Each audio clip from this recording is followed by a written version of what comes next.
এইটা কি ঠিক ডক্টর মোহাম্মদ ইউনূসের সাথে যারা আছেন, যারা বাংলাদেশটা পরিচালনা করতেছেন, তারা বেশিরভাগই দ্বৈত নাগরিক? এটা জনাব খলিলুর রহমানকে নিয়ে কথা উঠেছে। অনেকে বলেছেন যে জনাব খলিলুর রহমান রজার রহমান নামে তিনি ফেসবুক পরিচালনা করেছেন। তিনি আসলে ভোট দিতে যাওয়ার সময় অনেকবার অনেক কথা বলেছেন। তিনি মার্কিন যুক্তরাষ্ট্রের নাগরিক, কানাডার নাগরিক বলা হচ্ছে একজন, আপনি জানেন কাকে কাকে।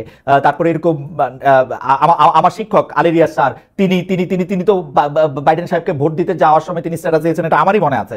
তো এইটা কি ঠিক যে আমার কোনো অসুবিধা নাই, মানে বাংলাদেশ ক্রিকেট টিমের কোচ যদি বিদেশি হইতে পারে, প্রফেসর ইউনূস বিদেশিদের নিয়ে স্বাচ্ছন্দ্য বোধ করলে করবেন, আমার তো, কিন্তু এটা সত্য কিনা ব্যাপারটা?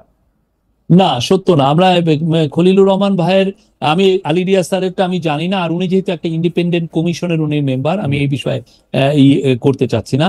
বাট আলী রিয়াজ স্যারের ব্যাপারে আমি বলতে পারি উনি বাংলাদেশের নাগরিক, জেনেই আমরা খলিলুর রহমান সাহেবের ক্ষেত্রে উনি বাংলাদেশের নাগরিক এবং সেই অনুযায়ী উনি আমরা তাকে অ্যাপয়েন্টমেন্ট দেওয়া হয়েছে। এখন কথা হচ্ছে যে যদি আপনার মনে হয় যে না উনি বাংলাদেশের নাগরিক না, যারা এই বাংলাদেশের নাগরিক কিন্তু শফিক ভাই উনি আমেরিকার নাগরিক কিনা, উনি আমেরিকার নাগরিক কিনা, উনি বাংলাদেশের নাগরিক। কেউ যদি মনে করেন যে উনি এট দ্য সেম টাইম উনি আমেরিকান নাগরিক, তাহলে আমরা তাকে অনুরোধ করি যে আপনারা আমাদেরকে পাঠান এভিডেন্স। এরকম কিছু দেখেন নাই? না, আমরা এরকম কিছু দেখি নাই, আমরা কিছু দেখি নাই। যারা কিছু যদি কৌতূহলের বিষয়টা না, কথা হচ্ছে যে যদি কেউ মনে করেন যে না এই বিষয়টা আমাদের তাদের কাছে এভিডেন্স আছে, আমি মোস্ট ওয়েলকাম করি। শুনেন, আপনার মনে আছে যে বারাক ওবামাকে নিয়ে কত কথা হয়েছিল, যে বারাক হোসেন ওবামা উনি সিক্রেটলি মুসলিম। তো তখন ওইটা দায় তো বারাক ওবামার না যে বলা যে না আমি খ্রিস্টান, এটা তো বলা ওনার দায় না। এটা যে অভিযোগটা করবেন তার এটা দায় না। এটা কি অভিযোগ শফিক ভাই? এটা কি একটা অভিযোগ? ধরেন একজন লোক দ্বৈত নাগরিক, অসুবিধা কি?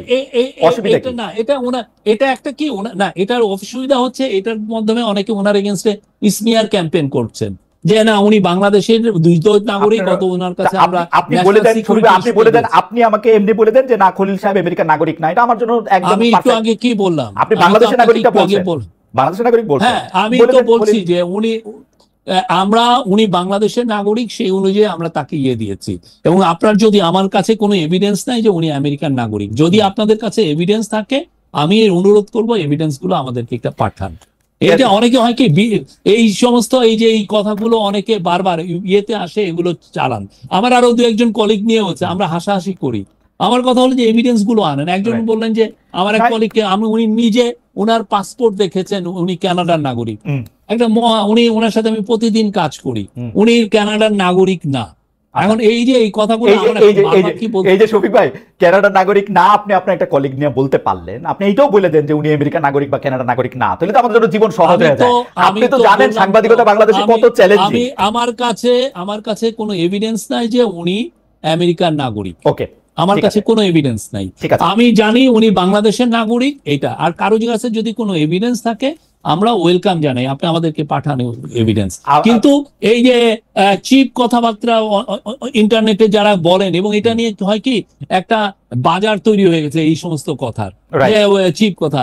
বাইরে যেটা হয় এগুলো করলে অনেকে এগুলোর ক্ষেত্রে ডিফর্মেশন করে যে না আপনি আমার সামাজিক মর্যাদা হানি করেছেন। তো আমার মনে হয় যে এইগুলো বিষয়ে যারা বলছেন, আমরা বাংলাদেশে তো অনেক ইনভেস্টিগেটিভ জার্নালিস্ট আছে, বিদেশে আছে, তারা একটু দেখেন না, একটু সিরিয়াসলি ইনভেস্টিগেট করে দেখেন উনি। আমার কাছে মনে হয় যে নাগরিকত্বের প্রসঙ্গটা, দ্বৈত নাগরিকত্বের প্রসঙ্গটা, যেহেতু বাংলাদেশের দ্বৈত নাগরিক হইতে গেলে তিনি মন্ত্রী পদমর্যাদার কেউ হইতে পারবেন না, তো সেই ক্ষেত্রে এটা হয়তো ইনভেস্টিগেশন করে দেখাই যেতে পারে যে বাংলাদেশে মন্ত্রী পদমর্যাদায় উপদেষ্টা হইতেছেন যারা, তাদের মধ্যে কেউ বিদেশি নাগরিক আছেন কিনা। যেহেতু আপনি জানেন না এটা নিয়ে, তো আর আপনাকে আর প্রশ্ন করে কোনো ইয়া নাই।